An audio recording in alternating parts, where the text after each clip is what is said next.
Hi everybody, this is SonicReaver bringing you the fourth King of the Hill series that's being hosted by Team LighT. Our new challenger is Sadist LighT, who is the red Terran, and he's going to be challenging Gretorp-Lzuruha.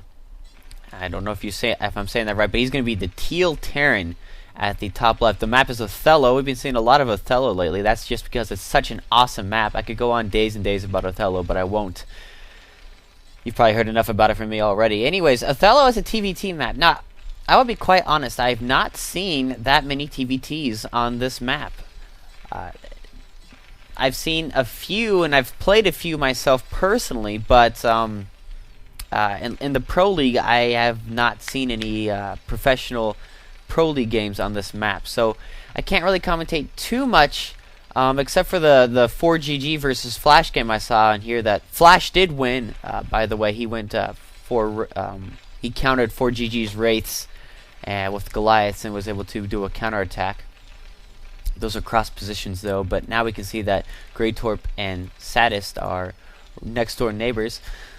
So Gretorp defeated Louder in a best of 3 series. It was best of 3. Normally it's a best of 5. King of the Hill is best of 5, but Louder didn't have that much time to play a best of 5, so it was going to be a best of 3, and Gretorp beat Louder 2-0.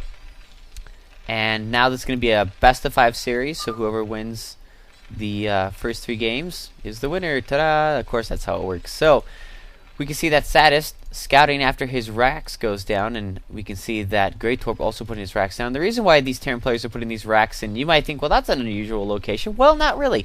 You put in your racks closer to the ledge to one. As soon as it gets built, you can lift that off and send it on its way to scout faster. Terran players love, especially against each other, because of the lack of anti-air that Terran have in the early game. I mean, there are Marines, but Marines are so weak against another Terran race that it's almost laughable to use them. You never see a bio build from a Terran. You never see Eminem unless that Terran player who went Eminem is just trying to make a fool out of the other guy. So you really don't see that many Marines in the early game in Terran versus Terran as you would see in other race matchups. So the racks, looks like Sadist and Gretorp is all going to go for the 1 Marine, then they'll probably lift off. Usually get 1 Marine just to help deter any form of scouting from the enemy. You can see that Gretorp's SCV almost at Sadist's base, and he must have his map hacks on because that's the first place he's scouted. No, I'm just joking, he doesn't hack.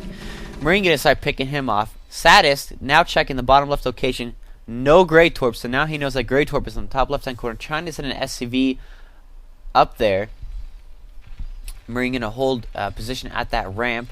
Going to try to block Sadist from getting in. Sadist, of course, chasing this SCV all around his base. And, of course, we see Terran factors going up. And actually, Gretorp got his factory up just a little bit faster than Sadist. Sadist is also currently just a little bit behind in terms of food. He's at 21.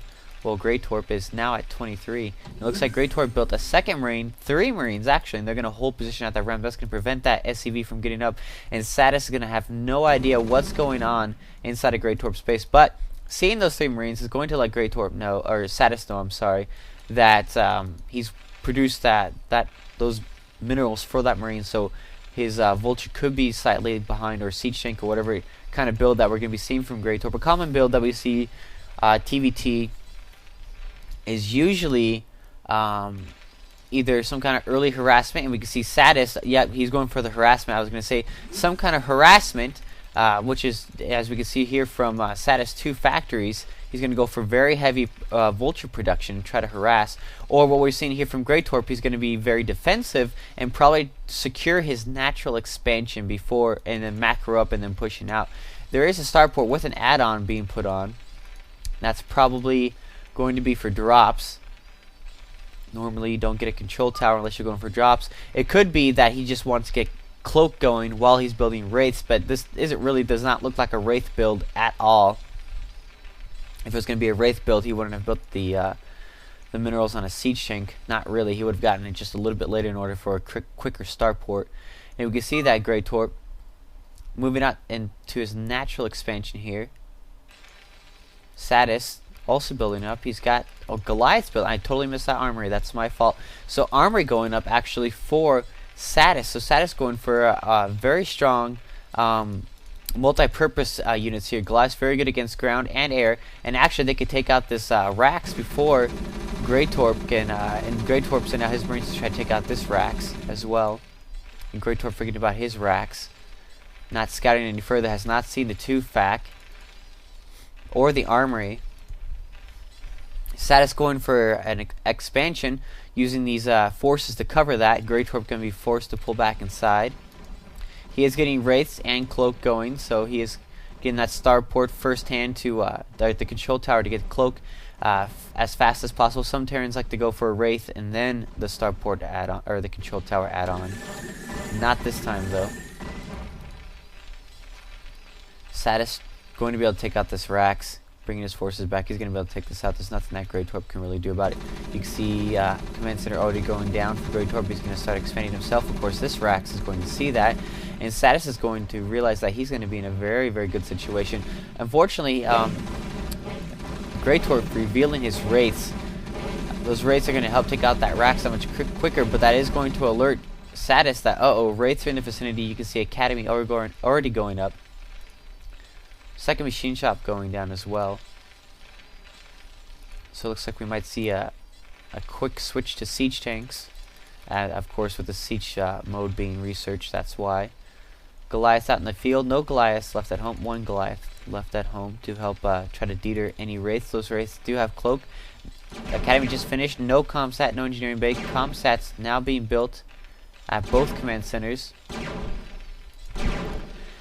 A couple of SCVs will go down, and I don't think there's really nothing that Sadist can do about it. Gretorp is going to be a little bit behind in terms of expanding. I have no idea why Gretorp is attacking his refinery. This is, maybe it's a new pro micro move to help keep your APM up. I'm going to laugh. Okay, I was going to say, I was going to laugh hardcore if you blew that up. Almost killed it, 288 HP. Wraiths now being spotted out by the Comsat, not to mention they're almost out of Cloak, so it's best that Gretorp pull them out now. Goliath's coming up, trying to catch them, and not able to do it. No range upgrade for those Goliaths just yet, and it looks like Sadist isn't even going to produce, or get that upgrade, I should say. He's opting to rebuild his Rax. Gretorp is opting to do the same, replace his Rax. Gretorp, very strong position, able to hold his natural expansion with this, with a lot of siege tanks. Sadist has quite a few Goliaths, and he's bringing up his own siege tanks. Unfortunately, Gretorp just has 5 siege tanks against 3. I don't see Sadist getting into Gretorp's natural expansion anytime soon. Ooh, ouch. Siege tanks being caught on the open. 1 almost getting blasted. Sadist is very lucky that this 3rd siege tank... Oh no, Marines coming down! They're going to start focusing on the siege tank, and they get the siege tank before getting blasted to smithereens. I was going to say, if Gretorp had all 3 siege tanks focus on that 1 siege tank, it would have blown up. It's 3 siege tanks, 3 siege shots kill 1 siege tank. And they almost got it. You can see it had 12 HP, but great move by Gretorp, sending out those 3 Marines, sniping that 1 siege tank, and that's just going to slow down Sadist a little bit more in his tank production. Going to have to force to respend the money to do that.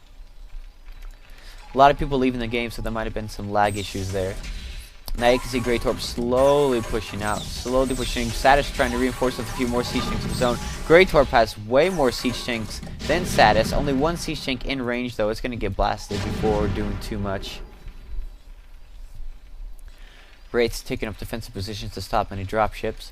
Gretorp, kind of interesting why he pushed out so close and allowing that 1 siege tank to get blasted. He could have easily retreated it back to friendly lines, but did not, or at least pushed out with all of his siege tanks. But I think once he saw those 2 reinforcing siege tanks from Sadist coming in, he decided not to do so. More siege tanks reinforcing, more factories going down for Sadist as well. Dropship being produced now to try to harass the ledge above. Wraith's going to come in, going to start harassing these siege tanks. 1 siege tank goes down. Siege just a little bit too close there. Another siege tank going down. Ouch. So Sadist losing more siege tanks. Going to try to catch up and take production. The way things are going, Gretorp is going to have a much larger siege tank army going into the mid-game than Sadist. And that's very bad news as it... Ooh, ouch, another Goliath biting the dust. That's going to be very bad for Sadist. As in TVT, pretty much whoever has more siege tanks wins. Or whoever gets more dropships. That's my general understanding of it, is pretty much in the early to mid-game.